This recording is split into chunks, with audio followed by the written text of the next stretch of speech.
अलीमा खान ने पहले ये ऐलान किया कि उनके भतीजे आ रहे हैं, फिर जो कल बात हुई तो इसका मतलब है कि अलीमा खान दुरुस्त बयानी नहीं कर रही, इमरान खान उनसे मुत्तफिक नहीं है। लीडरशिप तो उन्होंने दे दी अब महमूद खान अकरज़ई को। सब चीजों का पता है कि आपने फौज पे हमले किए, तो ये मुमकिन नहीं है कि हुकूमतें इस तरह से इजाजत दे दें। जो सियासी क़यादत है उन्हें फहम से काम लेना चाहिए, इमरान खान से जाके बात करनी चाहिए। जिक्र कर लेते हैं मुल्क की सियासत का, तो तहरीक इंसाफ मुसलसल दबाव का शिकार है। 9 मई के मुकदमात में 10 साल सजा होने के बाद इलेक्शन कमीशन ने रुकने कौमी असम्बली अब्दुल लतीफ़ चित्राली को नाअहल करार दे दिया है। अब्दुल लतीफ़ चित्राली हल्का NA1 से रुकने कौमी असम्बली मुंतखब हुए थे।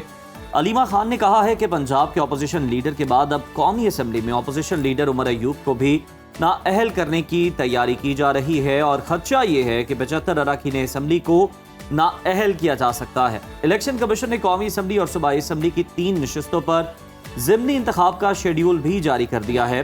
NA 66 वजीराबाद, NA 129 लाहौर और PP 87 मियांवाली में ज़िमनी इलेक्शन 18 सितंबर को होंगे। दूसरी जानिब PTI ने तहरीक तहफ़्फ़ुज़ आइन पाकिस्तान के प्लेटफॉर्म से एहतजाज की तैयारियां शुरू कर दी हैं। सेक्रेटरी जनरल सलमान अकरम राजा ने बताया है कि एहतजाज तहफ़्फ़ुज़ आइन पाकिस्तान के प्लेटफॉर्म से किया जाएगा, जिसकी क़यादत महमूद खान अकरज़ई करेंगे। इस हवाले से आइंदा एहतजाजी हिकमत अमली तय करने के लिए 21 जुलाई को अहम मुशावरती इजलास पेशावर में तलब कर लिया गया है। इजलास में इस बात का फैसला किया जाएगा कि एहतजाज इस्लामाबाद की जानिब मार्च की सूरत में किया जाएगा या सूबाई सतह पर एहतजाज रिकॉर्ड किया जाएगा। उधर बानी PTI ने अपने बच्चों को पाकिस्तान आने से रोक दिया है और ये कहा है कि उनके बच्चे किसी एहतजाजी तहरीक में शरीक होंगे और ना ही किसी एहतजाजी तहरीक की क़यादत करेंगे। एहतजाजी तहरीक चलाना तो पार्टी का काम है और उन्होंने इस हवाले से पार्टी को पहले ही हिदायत जारी कर रखी हैं। बानी PTI के बेटों को पाकिस्तान आने से रोकने पर वज़ीर दिफा ख्वाजा आसिफ का बयान सामने आया है। उन्होंने इसको ड्रामा करार देते हुए कहा कि ये वालिद और औलाद की मुलाकात नहीं बल्कि सियासी मुनाफा था। बानी PTI की कोई भी हरकत सियासी या माली मुनाफे के बगैर नहीं होती है। इसी पर डिस्कशन कर लेते हैं, तज्जिया हासिल करते हैं। सीनियर एनालिस्ट आमिर इलियास राना साहब हमारे साथ मौजूद हैं। आमिर साहब, बहुत शुक्रिया आपके वक्त का। सर, खबरें ये आ रही है कि बानी PTI ने अपने बेटों को पाकिस्तान आने और तहरीक का हिस्सा बनने से रोक दिया है। हालांकि पहले अलीमा खान ने ऐलान किया, बैरिस्टर गौहर ने ऐलान किया और भी टॉप की जो लीडरशिप है PTI की वो ऐलान करती रही।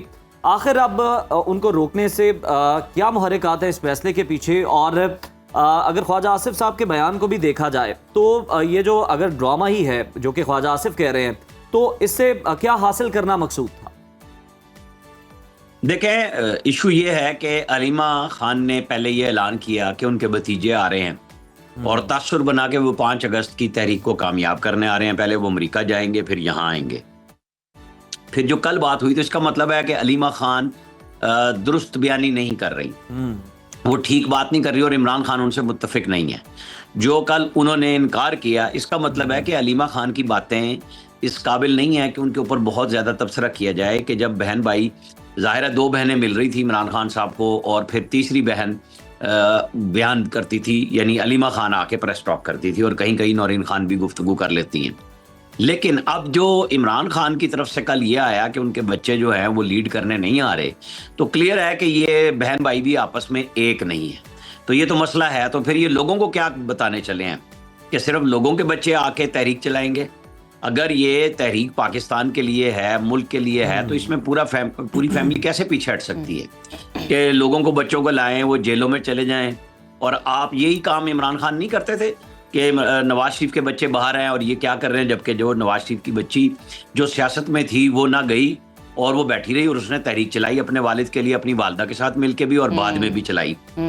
जब जिस तरह आज इन सबको शिकवा है कि हम पे पाबंदियां हैं, यही पाबंदियां नवाज शरीफ की फैमिली पे भी थी। मरियम नवाज नेशनल मीडिया पे नहीं आती थी, वो जलसे करती थी, लेकिन वहां पे बयानिए में कोई रुकावट नहीं थी। यहाँ पे तो इमरान खान साहब खुद रुकावट बन गए हैं कि उनके बच्चे नहीं आएंगे। तो बस फिर आप देख लें कि क्या ये तहरीक चलनी है जिसका मोमेंटम इस बुनियाद पे बनाने की कोशिश की गई थी कि इमरान खान की फैमिली जो है वो इसे लीड करेगी। बिल्कुल ठीक। आमिर साहब, इस हवाले से भी हमें बता दीजिए कि PTI की जानिब से पहले ये ऐलान किया जा रहा था कि बानी PTI जेल में बैठकर तहरीक को लीड करेंगे और ये बताया जा रहा था कि एहतजाज तहरीक तहफ़्फ़ुज़ आइन पाकिस्तान के प्लेटफॉर्म से होगा और अब महमूद खान अचकज़ई लीड करेंगे। पीटीआई को पॉलिसी बदलने की ज़रूरत क्यों पेश आई? ऐसा क्या हो रहा है यहाँ पर? बड़ी क्लियर बात है कि इन सबको ताने मिल रहे थे कि आप छोटी ईद से शुरू हुए थे, बड़ी ईद पे आए कि जनाब ईद और ईद की बड़ी ईद के बाद मुत्तहिदा अपोजिशन वजूद में आ रही है। फिर ये एक ढीला ढाला सा स्ट्रक्चर बना तहरीक तहफ़्फ़ुज़ आईन पाकिस्तान का। और जाहिर है कि मौलाना फजलुर रहमान को इन्होंने कोशिश की, मौलाना फजलुर रहमान को पता था कि इमरान खान ने कोई बात माननी नहीं है, तो जो बातें उन्होंने कही और सेनेटर कामरान मुर्तज़ा ने टेलीविजन पे आके कहा कि हमने कुछ बातें कही हैं, हमें उनका जवाब चाहिए, जिसका जवाब इन्होंने ये दिया कि नहीं नहीं हम तो अभी खान साहब से नहीं मिल सके, हालांकि वकला इनके रेगुलर मिल रहे हैं, फैमिली मिल रही है, तो बात करने में और जवाब लाने में जब सब बातों का ऐलान आ सकता है, खासतौर पर तहरीक का आ सकता है, तो मौलाना का क्यों नहीं आया? तो मौलाना तो पीछे चले गए। अब इनको छतरी चाहिए थी कि पाकिस्तान तहरीक इंसाफ के वर्कर्स तो आ नहीं रहे, तो चले हम कोई नया प्लेटफॉर्म जिसका स्ट्रक्चर भी बड़ी मुश्किल से बना, कि जिसमें असद कैसर पीटीआई से शामिल हैं, बाकी सारी दूसरे लोग हैं और मुस्तफा खोकर हैं, ये सारे लोग बातचीत कर रहे हैं। जाहिर है हर बंदा अपनी अपनी जगह पे हुकूमत से नाला है, वो बात कर रहा है। तो ये एक रास्ता ढूंढा गया है कि अब तहरीक इंसाफ पे नाकामी का दबना आए, बल्कि कुछ भी हो तो वो उसके ऊपर बात रख दी जाए कि ये तो तहरीक इन्होंने चलाई थी, हमने नहीं चलाई थी। हालांकि इमरान, जो आपने सवाल भी किया, इमरान खान ने कहा था मैं जेल से लीड करूंगा, तो लीडरशिप तो उन्होंने दे दी अब महमूद खान अचकज़ई को। आप कहते रहे इमरान खान, देखे जब नवाज शरीफ और मौलाना फजलुर रहमान और आसिफ जरदारी मिले और उन्होंने पीडीएम की सरबराही मौलाना फजलुर रहमान को दी, तो बाकी सब लोग पीछे हट गए थे।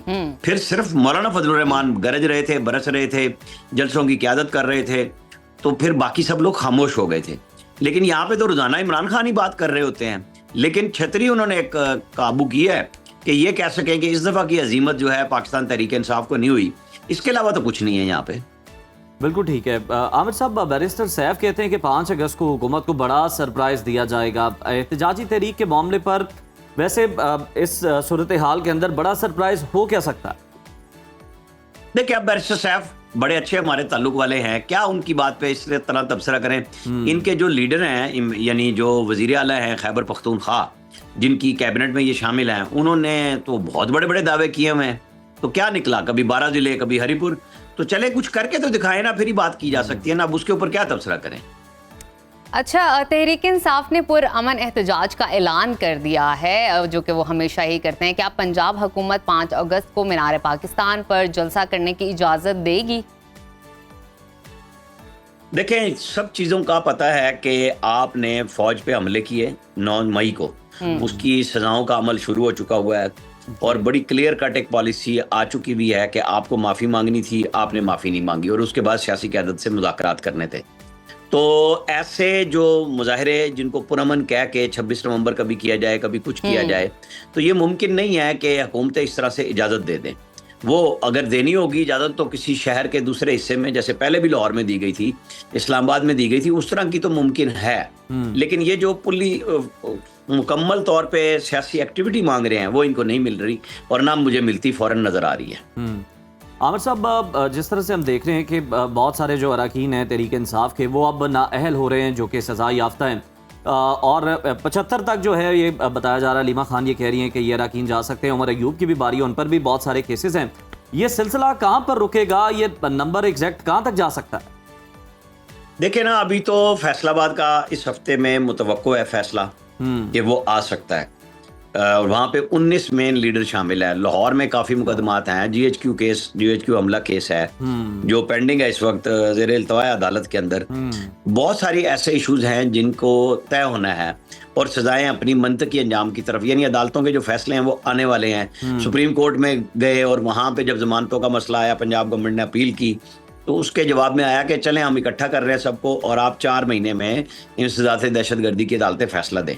अब सुप्रीम कोर्ट ने ये कह दिया, उसके बदले में क्या हुआ? अब अदालतें अपना काम कर रही हैं। अब कहते हैं रात दिन तक। देखिए, हमारे यहाँ तो पहले ही 2 साल से ऊपर हो गए, लोगों ने मजाक बना लिया था। क्या है, कोर कमांडर्स की प्रेस रिलीज के ऊपर मजाक उड़ने शुरू हो गए, हर दफा कह देते हैं डिजिटल दहशतगर्द हैं और ये है वो है, वो भी खामोश हो गए। तो लोगों में एक थी कि फिर 9 मई क्या है। तो अब जब वो 9 मई सामने आ रहा, आप देखें बरतानिया अमेरिका में समरी ट्रायल्स हुए इस किस्म के हमलों के ऊपर, उनकी पार्लियामेंट पे हुए या शहर के अंदर फसादात फैलाए गए बरतानिया लंदन में, तो उन्होंने बच्चों को भी नहीं छोड़ा और उनको सोशल मीडिया की पोस्टों में भी सजाएं दी। बिल्कुल, तो हमारे यहाँ तो नहीं छोड़ा, लेकिन सर एक चीज को फिर लेके बहुत ज्यादा तनकीद होती है ना, ये बड़ा नुक्ता है जो जिस पर गौर किया जाना चाहिए कि जो लोग मुलव्विस थे फिर उन्होंने किसी और पार्टी के साथ अपनी वाबस्तगी शो की और किसी और जमातों में चले गए, तो फिर उनके जो मुकदमात हैं वो ख़त्म कर दिए गए, उन्हें रिलीफ मिल गया। फिर ये भी नहीं होना चाहिए था।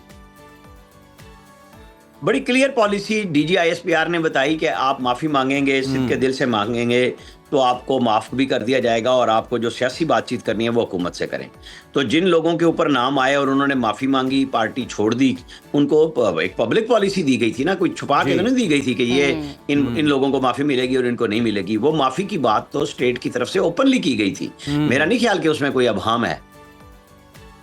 अच्छा, ये आमिर साहब बात कर लेते हैं वज़ीर आला अली अमीन गंडापुर के हवाले से। वो बार बार चैलेंज कर रहे हैं कि आइनी और जमहूरी तरीके से हुकूमत गिरा कर दिखाएं।